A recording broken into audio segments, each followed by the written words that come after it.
जय हिंद साथियों, मैं अभिषेक सिंह एक बार पुनः आपका स्वागत करता हूं अपने YouTube channel life student classes 22 में। दोस्तों, मैं आज हिंदी का एक बेहतरीन टॉपिक जो बेहद ही महत्वपूर्ण होता है किसी भी कॉम्पिटिटिव एग्ज़ाम के लिए, जहां भी आप देखेंगे 1 से 2 नंबर या अधिक भी प्रश्न पूछे जाते हैं, तो मैं आज वैसे टॉपिक को लेकर आया हूं। अब बिल्कुल आपका डाउट क्लियर करके ही चलूँगा। तो 0 से लेके आपको शिखर तक पहुंचाने का पूरा हम लोगों का प्रयास है। हम और हमारी टीम आपको बेहतरीन से बेहतरीन जो कंटेंट है वो प्रदान कर रही है, जिससे आप शून्य से शिखर तक का सफ़र तय करें।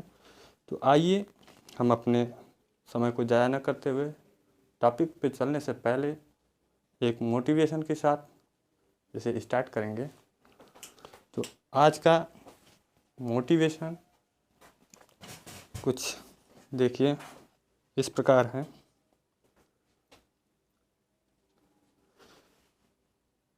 जो खो गया उसके लिए रोया नहीं करते। जो खो गया उसके लिए रोया नहीं करते। जो पा लिया उसे कभी खोया नहीं करते। जो खो गया उसके लिए कभी रोया नहीं करते। जो पा लिया उसे कभी खोया नहीं करते। उनके ही सितारे चमकते हैं मेरे दोस्त। उनके ही सितारे चमकते हैं मेरे दोस्त। जो कभी मजबूरियों का रोया नहीं करते। तो चलिए आइए आपको लेकर चलते हैं सीधे समाज पे, जो बेहतरीन ढंग से आपको बताया जाएगा बहुत ही बढ़िया तरीके से, जिससे आपका कोई भी डाउट हो क्लियर हो जाए। देखिए, समास का अगर संधि विच्छेद किया जाए तो इसको हम सम अधन आस 2 शब्दों में तोड़ेंगे, जिसमें सम का अर्थ है समीप, आस का अर्थ है आना। मतलब 2 पदों के जैसे ही समासिक विग्रह किया जाता है, जब उनको जोड़ा जाता है 2 पदों के बीचों में जो समासिक चिन्ह होते हैं, जैसे आप तत्पुरुष समास वगैरह में देखेंगे और कर्मधारय वगैरह में विशेष का जब पढ़ाएंगे आपको, तो उस समय जब देखेंगे तो वही है, 2 पदों के बीच में जो समानताएं होती हैं उसी को समास कहा जाता है। डिफिनेशन आइए देख लीजिए। इसकी परिभाषा है 2 या 2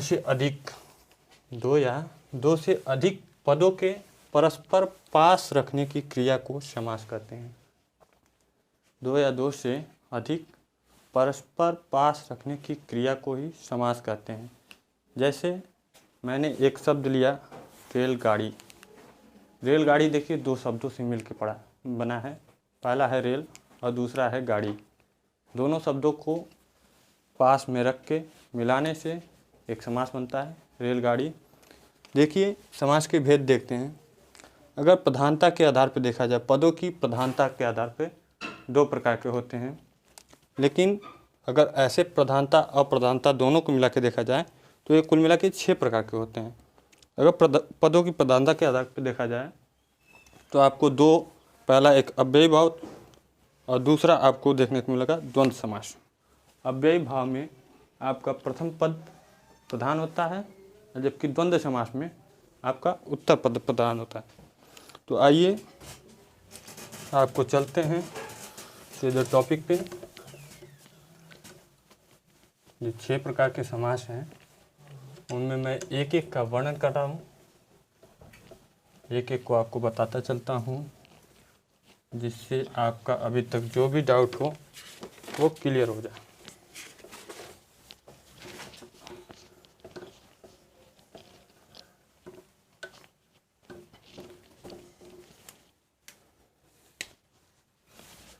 पहला समास लेते हैं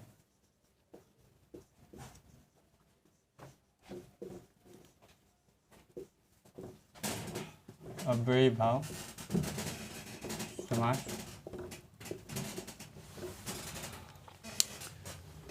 देखिए इस समास में क्या होता है, अव्ययी भाव समास।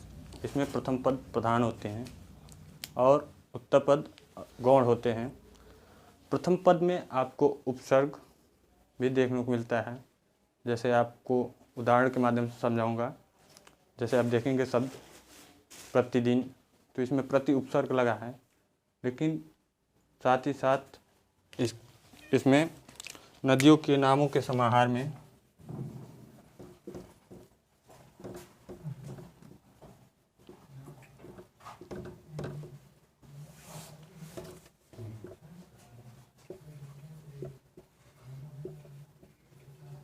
नदियों के नामों के समाहार में भी इसका प्रयोग किया जाता है, जैसे पंचगंगम और भी तमाम है। लेकिन इसमें एक अपवाद भी है, जब कभी गंगा नदी का नाम आता है तो वहाँ पे अव्ययी भाव समास ना होके वहाँ पे दूसरा होगा। लेकिन अगर नदियों के नाम के आधार पे देखा जाए तो वहाँ पे अव्ययी भाव समास होता है। दूसरा, इसका पहला एक ट्रिक है, दूसरा जान जाइए। तो अगर किसी भी शब्द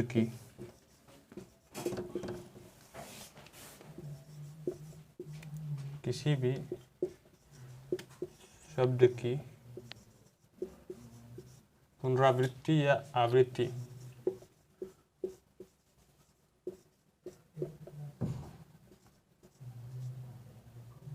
एक से अधिक बार हो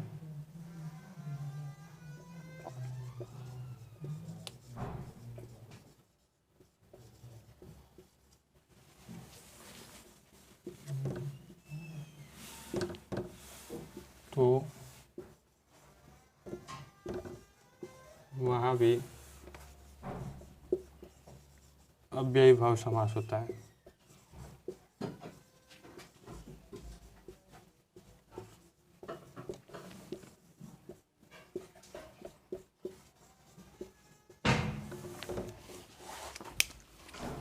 देखिए अव्ययी भाव समास में आपका पहला पद प्रधान होता है। दूसरा चीज़ मैंने बताया कि नदियों के नामों के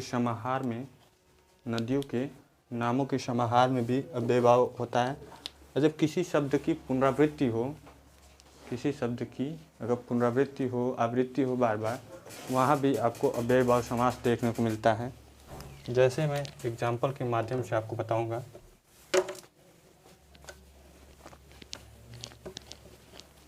आइए अव्ययी भाव के सीधे एग्जाम्पल पर चलते हैं। डिफिनेशन आपका वही होगा कि पूर्व पद प्रधान और उत्तर पद गौण होता है। पूर्व पद, जिस समास में अगर पूर्व पद प्रधान हो वो उत्तर पद गौण हो, उसी को अव्ययी भाव समास कहते हैं। तो आइए एग्जाम्पल देखा जाए।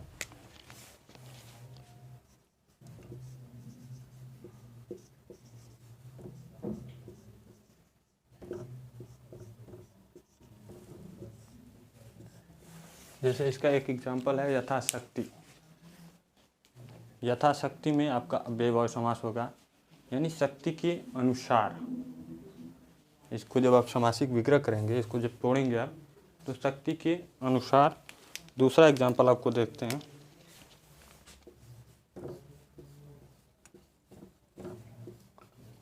प्रतिशत।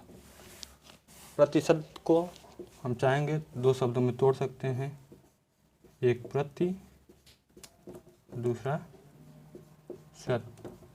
आपको पता है प्रति एक उपसर्ग है अपना, प्रति एक उपसर्ग है और शत का मतलब 100 होता है। तो जब किसी भी शब्द के साथ यदि उपसर्ग जोड़ दिया जाए तो उसमें जो समास होगा वो अव्ययी भाव समास होगा।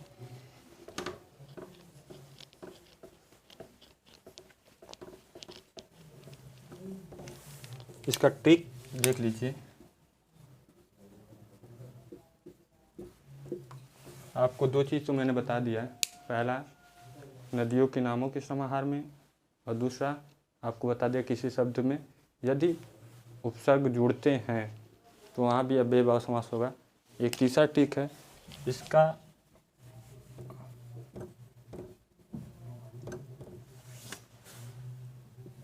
विग्रह करने पर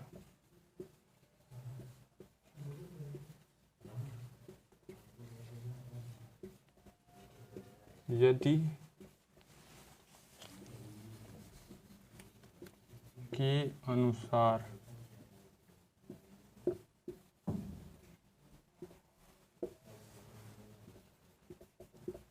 के अनुसार आता है तो वहाँ भी अव्ययी भाव समास होगा।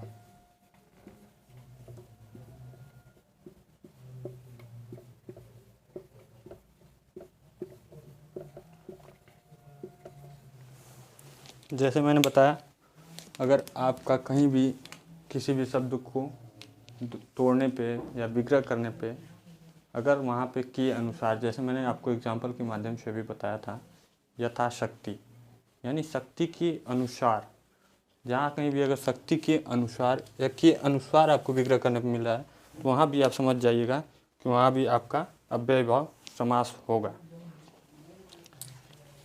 नदियों का मैं बताया था, आप देख लीजिए, सप्त सिंधु,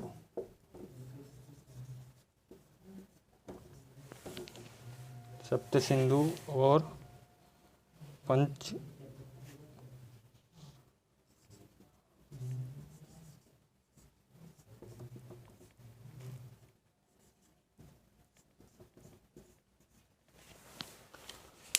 सप्त सिंधु यानी 7 नदियों का समाहार और पंच गंगा यानी 5 गंगा या नदियों का समाहार, इसी को आपको अव्ययी भाव समास कहते हैं।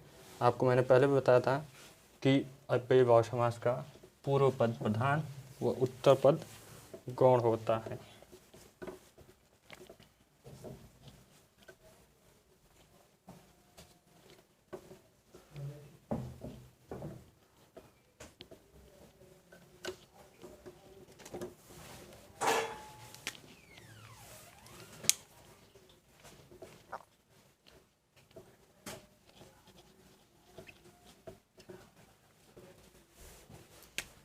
दूसरा आपका समास है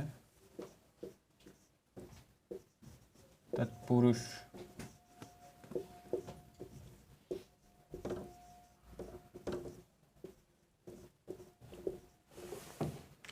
तत्पुरुष समास का क्या होता है, इसमें देखिए दूसरा पद प्रधान होता है और पूर्व पद गौण होता है। ऐसे नोट कर देता हूँ।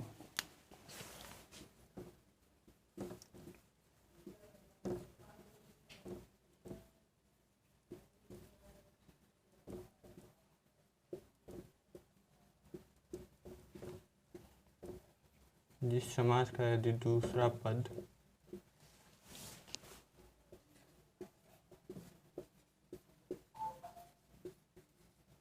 प्रधान हो वह पूर्व पद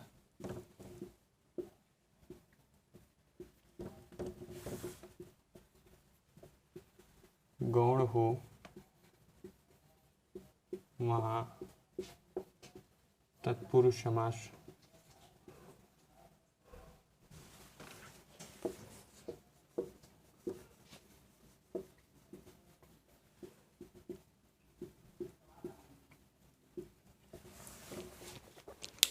जिस समास का यदि पूर्व पद गौण और दूसरा पद प्रधान हो वहाँ पे आपका तत्पुरुष समास होता है। तत्पुरुष समास के कुल टोटल 6 भेद होते हैं। तत्पुरुष समास के टोटल 6 भेद होते हैं। देखिए समास में इसमें कर्ता और संबोधन जितने कारक हैं उसमें से कर्ता और संबोधन को छोड़ दिया जाए, कर्ता और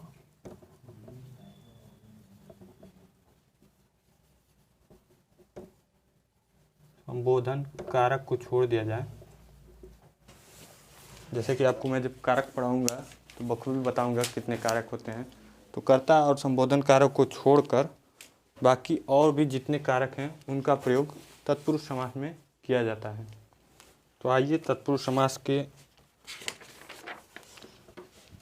उदाहरण को देख लेते हैं, पहले एक एक भेद करके।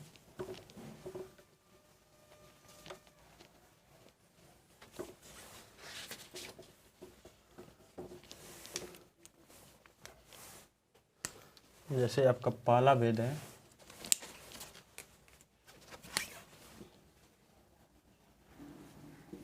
कर्म तत्पुरुष।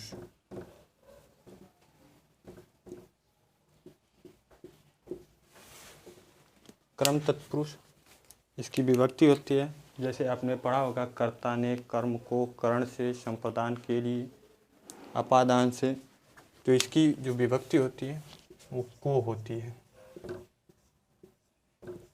कर्ता ने कर्म को, यानी जिस समास में समासिक विग्रह करने पर अगर बीच में को आ जाए, जिस समास में समासिक विग्रह करने पर यदि बीच में को आ जाता है तो वहाँ पे आपका कर्म तत्पुरुष समास होगा। जैसे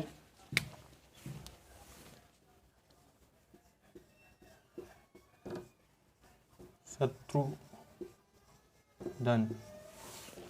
एग्जाम्पल के माध्यम से हम लोग समझते हैं। शत्रुधन एक शब्द मैंने दिया, तो इसका अर्थ होगा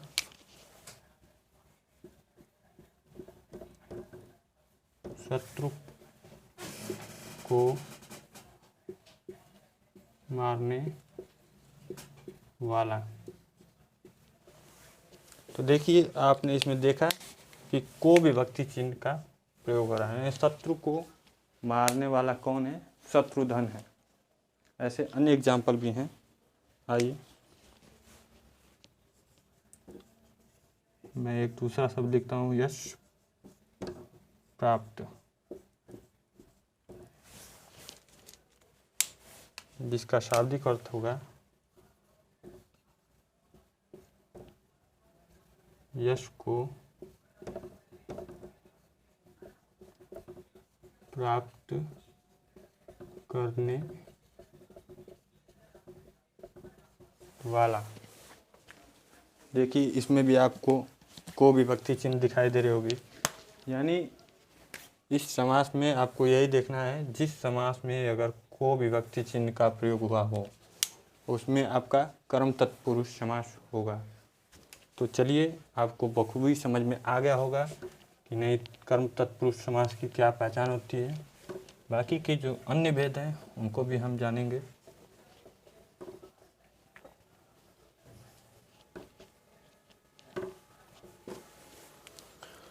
दूसरा देखते हैं कर्ण तत्पुरुष।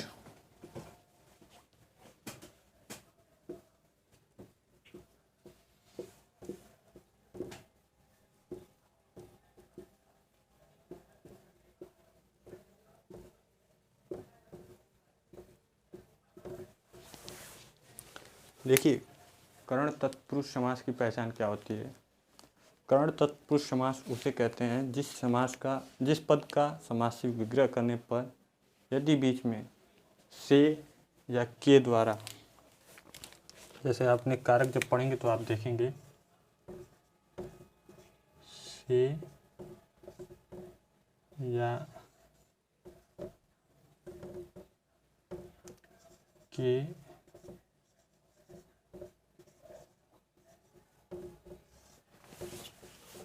से या के द्वारा जहाँ भी अगर विभक्ति का प्रयोग हुआ होगा, दो पदों के बीच में अगर जहाँ भी से या के द्वारा विभक्ति का प्रयोग हुआ होगा वहाँ पे कर्ण तत्पुरुष समास होगा। जैसे एग्जाम्पल के माध्यम से हम समझते हैं,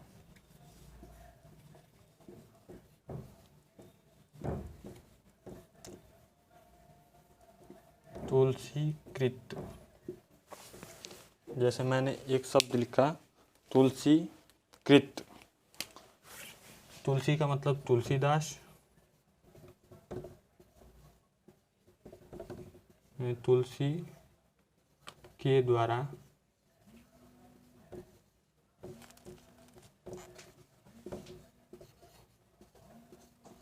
रचित, यानी जैसे आप देखें तुलसी कृत या तुलसी के द्वारा रचित, जिसमें के द्वारा आपका एक विभक्ति चिन्ह का प्रयोग हुआ, इसी को कर्ण तत्पुरुष समास कहते हैं। अन्य एग्जाम्पल भी हम देख रहे हैं, जैसे मैंने शब्द दिया बंधन,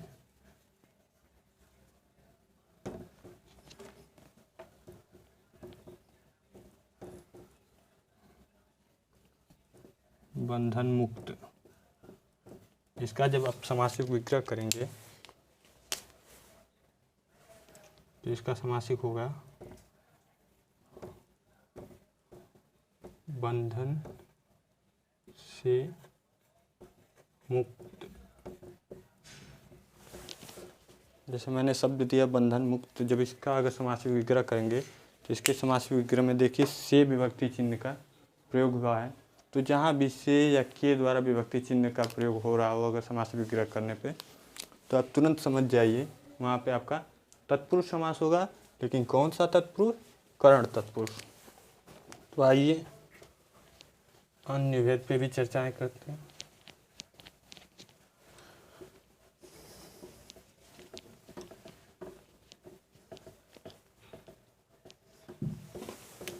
जैसे अन्य है हमारा तीसरा,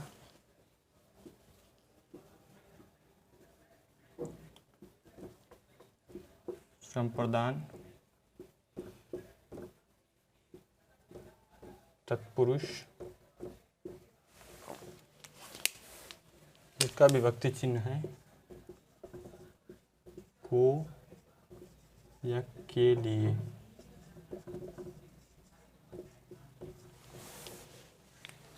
जिस समासिक पद में अगर समास विग्रह करने पर अगर बीच में को या के लिए दोनों विभक्ति चिन्हों में से किसी एक का प्रयोग हुआ हो तो हमें तुरंत समझ जाना चाहिए। पहला चीज़ आपको ऑप्शन में या तो तत्पुरुष देगा या संप्रदान तत्पुरुष। तो अगर तत्पुरुष दे रहा है तो आप तत्पुरुष को टिक कीजिएगा, अगर संप्रदान तत्पुरुष दे रहा है तो आप संप्रदान तत्पुरुष को टिक कीजिएगा। तो इसका परिभाषा भी वही है कि जिस समास में समासिक विग्रह करने पर यदि बीच में को या के लिए विभक्ति चिन्ह का प्रयोग हुआ हो तो वहाँ पे आपका संप्रदान तत्पुरुष होगा। जैसे एग्जाम्पल के माध्यम से समझते हैं।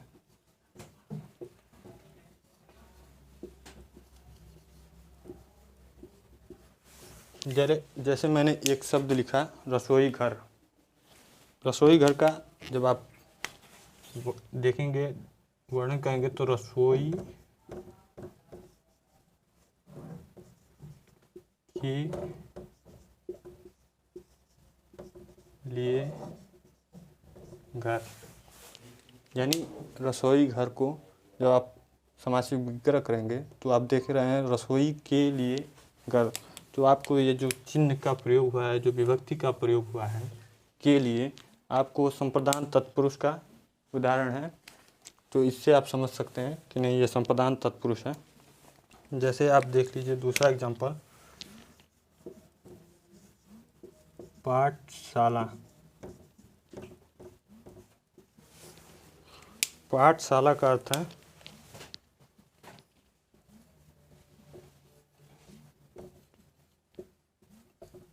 पाठ के लिए शाला।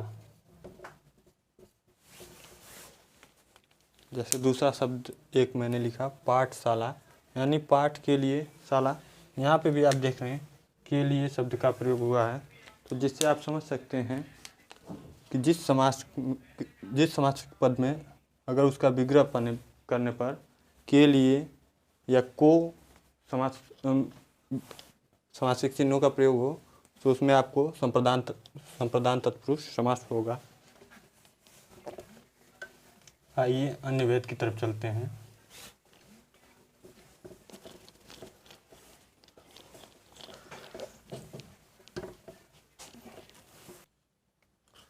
तो देखिए चौथा जो समास है तत्पुरुष समास के जो भेद हैं, चौथा अपादान तत्पुरुष। अपादान तत्पुरुष में क्या होता है, जो विभक्ति चिन्ह होती है वो से, लेकिन इस से का अर्थ क्या होता है, ये से अलगाव दिखाता है, मतलब किसी चीज़ से अलग होना। अगर जिस समासिक पद में विग्रह करने पर अगर से विभक्ति आ रही है, से के साथ साथ उसका अर्थ भी अलग होने से होना चाहिए, वहाँ पे अपादान तत्पुरुष समास होता है। जैसे एग्जाम्पल है ये पथभ्रष्ट, यानी पथ से भ्रष्ट होना। देखिए जैसे ही हम इस एग्जाम्पल को देखते हैं, पथ भ्रष्ट, पथ से भ्रष्ट होना, यहाँ पे जो ये से विभक्ति है इसका प्रयोग यानी रास्ते से अलगाव के लिए हो रहा है। एक रास्ते से जब आप अलग होंगे वहाँ पे जिस विभक्ति का प्रयोग होता है वहाँ पे पथभ्रष्ट यानी से भ्रष्ट होना। एक दूसरा एग्जाम्पल है रसहीन, यानी रस से हीन, यानी रस से हीन। देखेंगे आप से का अर्थ यहाँ भी अलग है। जैसे आप किसी फल को ले लीजिए, किसी खाद्य पदार्थ को ही ले लीजिए, अगर उसमें कोई स्वाद ना हो, उसमें कोई रस ना हो, तो आप यही कहेंगे ना कि एकदम से बिल्कुल रसहीन है, इसमें किसी प्रकार की कोई रस नहीं, कोई स्वाद नहीं, या स्वादहीन आप इसकी जगह पे कर लीजिएगा तो भी आपका वहाँ पे आपादान तत्पुरुष होगा। तीसरा एग्जाम्पल है कामचोर, यानी काम से जी चुराने वाला।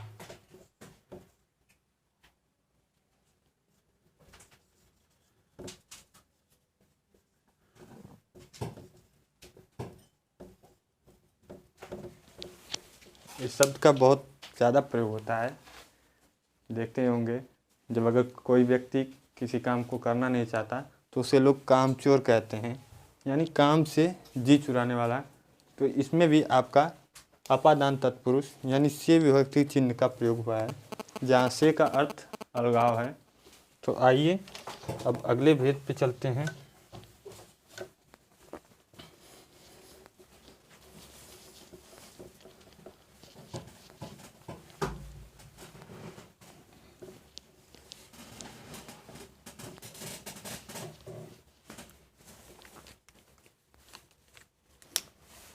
जो पांचवा हमारा है वो संबंध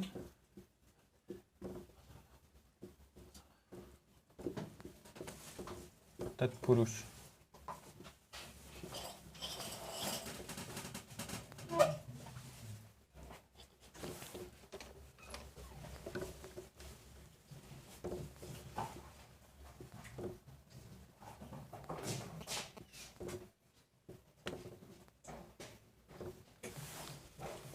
इसमें जो विभक्ति चिन्ह का प्रयोग होता है वो का, की,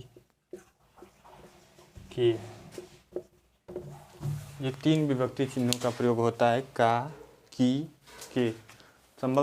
संबंध तत्पुरुष में देखिए उत्तरपद तत्पुरुष शब्द का तो प्रधान होता ही है, लेकिन साथ ही साथ जब उत्तरपद में यदि शब्द पुल्लिंग हो, यदि शब्द पुल्लिंग हो तो वहाँ पे का विभक्ति चिन्ह का प्रयोग होता है। यदि शब्द उत्तरपद प्रधान हो और शब्द स्त्रीलिंग का हो उत्तरपद, तो वहाँ पे की विभक्ति चिन्ह का प्रयोग होता है। जैसे एग्जाम्पल से हम समझते हैं,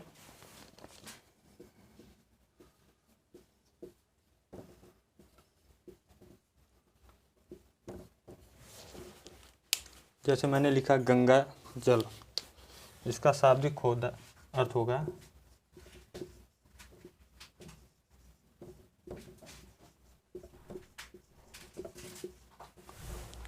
जैसे मैंने एक शब्द लिखा गंगा जल, इसका शाब्दिक अर्थ है गंगा का जल। यानी देखिए उत्तरपद जो जल है ये पुल्लिंग शब्द है, इसीलिए मैंने का विभक्ति चिन्ह का प्रयोग किया है। मैं एक और उदाहरण लिखता हूँ।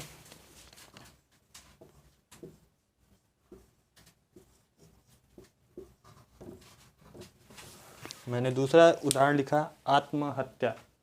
इसमें आप इसका जब विग्रह करेंगे तो इसका अर्थ होगा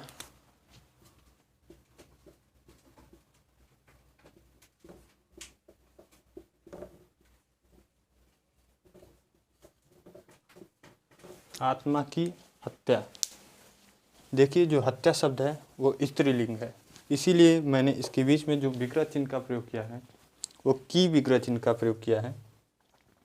तो आपको यही बताया हूँ, जो उत्तरपद प्रधान हो और उसमें भी अगर उत्तरपद पुल्लिंग का हो तो का विभक्ति चिन्ह, अगर उत्तरपद स्त्रीलिंग का हो तो की विभक्ति चिन्ह का प्रयोग किया जाता है। जैसे दोनों एग्जाम्पल के माध्यम से आपको समझा दिया, वैसे पूरे संबंध तत्पुरुष में का, की, के, इसी तीनों विभक्ति चिन्हों का प्रयोग किया जाता है।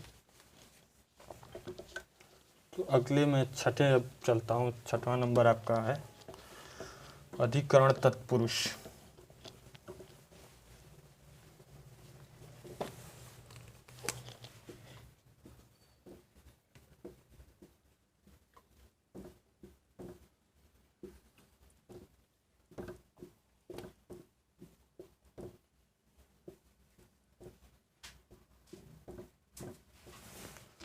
अधिकरण तत्पुरुष में इसका जो विभक्ति चिन्ह होती है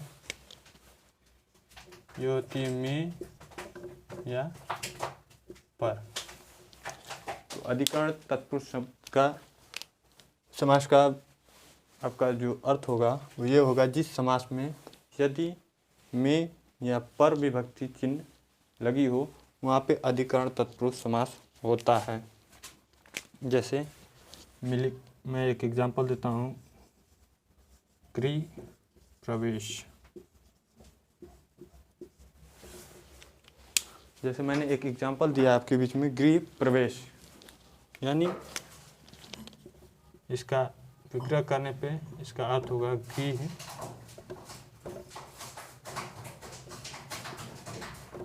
में प्रवेश। तो देखिए मैंने जैसे एग्जांपल दिया गृह प्रवेश, इसका जब विग्रह करेंगे तो इसका विग्रह करने पे में विभक्ति इसमें आ रही है, गृह में यानी घर में जैसे आप प्रवेश करते हैं उसी को गृह प्रवेश कहा जाता है। जैसे एक एग्जांपल देते हैं, आप बीती।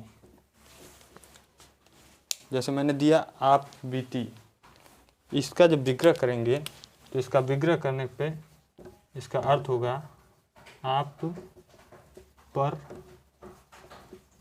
बीती। यानी जैसे आप विग्रह करेंगे तो इसका विग्रह चिन्ह होगा आप पर बीती। तो इसमें आप देखें मैंने आज आपको अव्ययी भाव समास और तत्पुरुष समास दो समास कंप्लीट करा दिया हूँ। बाकी के बचे समास मैं कल के वीडियो में आपको लेकर आऊँगा। यदि वीडियो अच्छी लगी हो तो लाइक शेयर और कमेंट ज़रूर कीजिए। बाकी आपको फिर कल मेरे तरफ से बाकी के जो समास हैं उनको मैं कंप्लीट कराऊँगा। Thank you so much.